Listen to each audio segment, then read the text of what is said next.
The last thing for this week that I want to talk about are the subjects of comments and keeping our HTML code or our markup as clean as possible and as organized as possible. I'm an information science grad student, so organization is a big part of what I study.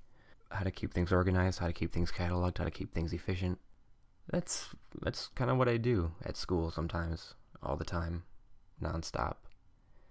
And it's a good thing to learn. We can write comments in our HTML. They are similar to tags. They won't be displayed on the screen or anything, but they'll be in their code. And this can help us, stay on track with what we're doing, where we are on the page. It's a good way to stay organized. I want to show you the HTML code for the very tiny website page that I have online at adrianclark.me. You guys should check it out. I'm working on it right now. There's something on there right now, but there is code on there that we can look at. So let's take a look at it. I'm here on my website, adrianclark.me. Let me scroll down here. There's nothing here, just a little thing that says "Oh hello" when you scroll up. I'm working on this in the back end, so nothing is actually kind of showing up so far. But with Chrome and with Firefox, and really with any web browser I can imagine, if you right-click, you can actually view the HTML source. So I'm just going to click on the background here and click View Page Source, which brings up HTML. Now, I'm in Chrome, so Chrome is cool because it actually will show you the coloring effect that I mentioned previously when I mentioned text editors. Chrome will do this for you, so it's really pleasing to look at. If I open this up in something else, or maybe in a Notepad or text edit, it would just be all black. So Chrome does this for us. Now, we're concerned with comments right now. So I've noticed, just because I know what Chrome does, and because I know where comments appear, I know that comments are going to be in green in Chrome. They're going to begin with an exclamation point and these two dashes, and they're going to close with two dashes as well. So I'm looking around my website here. This is all the content that shows up on this page. It's all styled in a certain way via CSS, and I have a little bit of JavaScript in here as well on the bottom. But I have some stuff in here that isn't showing up on the page, and that is the comments. And this is great for organization. So on the top here, I just have this comment that says index for adrianclark.me. So I know that this is the home page. And I know that if I'm, if I ever close down something or have this open out of context, I know that this is the index. This is the home page for my website. I then have it structured so I know, okay, this begins the area that I will code for the top navigation bar. So this stuff right here, that's all coded right here in the HTML at least. I commented out the full page background landing, which is the home page here. So, but I know that all the stuff that appears in this section of the full page is coded down here, and the stuff that's displayed via the scroll. So every time I scroll, the content will display. Here, I just have a division or divider that tells me that there's just a heading one here. There's just a header in here that says "Oh hello," and obviously we see that right here. And this stuff isn't displayed, so I don't see scroll displayed content on my page. This is strictly in the HTML file. This is awesome because I can understand where I am when I'm editing this, and it makes it a lot easier to edit and a lot easier to write. We're going to jump back into the code in 1 second, but I want to introduce writing markup for humans, writing code for humans, because you guys aren't machines, you are men. Charlie Chaplin. We are not computers as much as we like to think we are. We're not technology, we are flesh and blood. We require things to be readable and legible. When you write a recipe, you don't write it in cuneiform anymore. Regardless of where you are, you write it in a language that you understand. And we want to write our code in a way that we can understand. So comments can keep us organized, but we can make a structure to our HTML document that makes things make sense to us. When we're writing an essay or a proposal or a poem or a manifesto, we are making that legible for us, for humans. We indent the paragraphs so we know when we can take a sip of our diet cherry Pepsi We maybe bold each header of the section so we know when we can, go to sleep, take a break, and come back to it.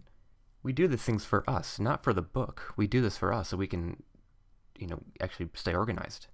Otherwise, it's just a big mess, and we don't know where we are and what we are and who we are and why do we exist. So let's stay organized. And let's go back to the code for adrianclark.me, and let's see what I've done to make my code readable for myself. So instead of opening up the index for adrianclark.me in Chrome, I figured I might as well open it up in brackets, which is a text editor, so we can see kind of side by side what's going on here. Now I have two versions of the exact same homepage, and this is the homepage that we saw previously when we were looking at comments. This is the updated version a little bit, so I have more stuff in here because this is actually saved locally on my own computer. But all the comments are still here. And what's also here is that the markup is actually readable for humans. So I've inserted white space in certain spots of the page. I've indented things, so I know that things belong to other things. We looked at nesting before. I've indented things, so I know that this title tag is nested inside of this head tag. And this H1 is a part of that division tag. These are nested and they're tabbed or indented accordingly, so I know exactly where things appear, where they end, what their hierarchy is, and all that cool stuff. Now this is important because I can easily go back and I can edit this quickly, and I don't have to look around for things because I know that if I'm under the scroll displayed content and I'm looking for the bio section, I know that that is right here, because I'm under the scroll displayed content, and I know that that's under the scroll content divider. So now I can look at easily all the paragraphs that exist on the scroll content division, or the section on my page, are going to be right here. So tabbing, indenting, inserting white space, that's all crucial to knowing, what you're doing when you're actually writing HTML. And it makes things a heck of a lot cleaner. So let's look at this without all this indenting. This is the exact same HTML document. This will open up the exact same web page, and everything will look the same. The only difference is this is loads harder to actually read and edit. And you can see just right now, this is an equal separation of things. I can easily get to things. I know where things exist. I know where the content is. This page, not so much. Let's try to find the paragraphs that we just looked at before. Now before, I know that I'm under scroll content, and I'm in the section for paragraphs. That's easy, because it's indented properly. This is going to be a little bit more harder, so let's take a look. Okay, I found it pretty quickly, because I think I know where it is on the page. But still, you can imagine kind of trying to find this on your own without actually being the one who wrote it and knowing it. Okay, and the paragraphs begin right here, and it looks like they end...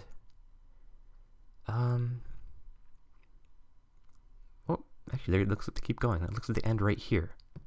So we don't know that just by looking at it. In the clean version, the one that we developed for humans, we know that, okay, this is very easy to read. This begins here and ends right here. There's a division here. There's a hierarchy that I see naturally appearing here.